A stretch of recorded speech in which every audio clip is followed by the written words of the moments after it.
So I'm walking around, folks, and I come across a most unusual truck. Magirus, is that pronounced correctly? Magirus or Magirus. Magirus Deutz. And the man who owns it is one John Fry.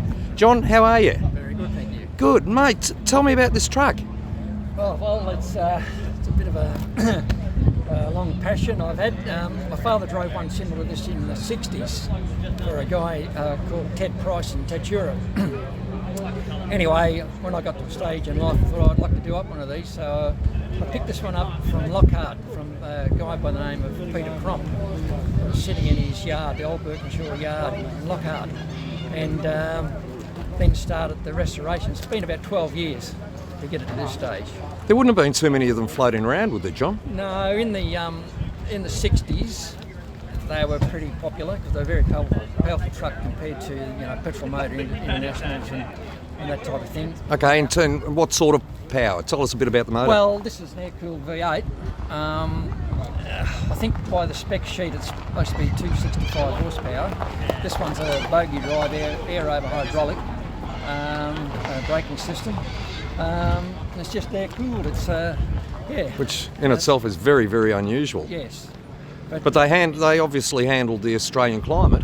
Well, when they first came out, they had trouble with the heads cracking. So I think it was Ted Carlwind in Melbourne and some other person came up with a system of machining the heads and putting a steel ring in the heads to help the overheating. Okay. But you couldn't just work them real hard and get to the top of the hill and turn them off, otherwise you'd crack the head. So they'd have to be idling for quite a while to cool down. So, any idea how many of them would have come to the country? There was quite a few. I think Ansets had a fleet of them. There was other individual owners that had them. There's a guy in Gundy I've seen photos of. I think there's a couple in New South Wales. I was seeing a yellow and a black one at the Coral Museum there a few years ago, about 6 years ago. I would have liked to have caught up with that person. Yes, well, it wouldn't be too many of them around now. No, and credit to you, mate, it's in lovely condition. Yeah, well, it's taken a while. I did a lot of the work myself. Anything that I couldn't handle, I got people who had the expertise and the knowledge that I didn't have. And a guy like Murray Burns, who did the electrical and a lot of the mechanical work for me. Mm-hmm. And a bloke by the name of Spud in Shepparton, that's all I know his name as. He painted it. There was help along the way. Yeah.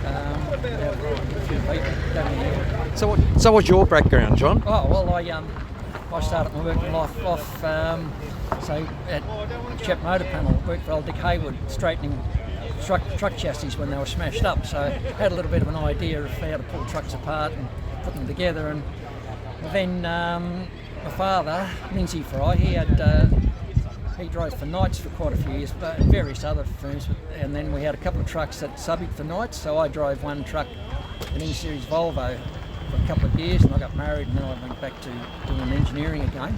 Right. Then I was a TAFE teacher for 11 years, teaching welding, and then had my own business for the last 20 years.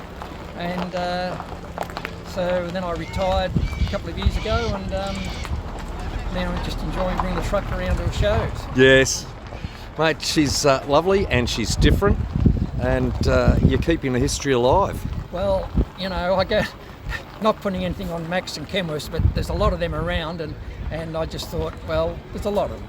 So I'm glad to preserve, a Deutz. They are different. They're unique really in these days. No. So the truck is German? Yeah, it's German. Yeah, Mm-hmm. Imported from Germany. I think they had the factory, Deutz had a factory in Ulm in Germany. Ulm? And the Ulm, ULM, I think it's how you spell it. Oh, yes. And the emblem on the grill is not a rocket ship. It's basically designed after the spiral from the church in Ulm. Okay. So whenever people say you got the rocket ship on the grill, yes, but it's it's inspired by the spire on the church. Yeah, God is with you, maybe. Yeah, that's right. You need it sometimes driving those things. I'm sure you did. Terrific, mate. Yeah. So you're just saying to these fellas, John, that they came in a V12 as well? In Europe they had V12s. This model was a military truck as well. and Iveco bought Deutz out in I think the early 80s, and that was the end of the run here. But I think the price of them also, when Ansett went out of them and went to the S model Kenworth, that's when a lot of them stopped coming out here.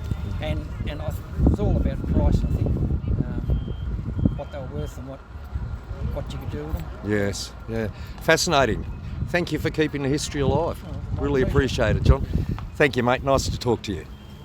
Hey, is this his first outing? Yeah. Is it?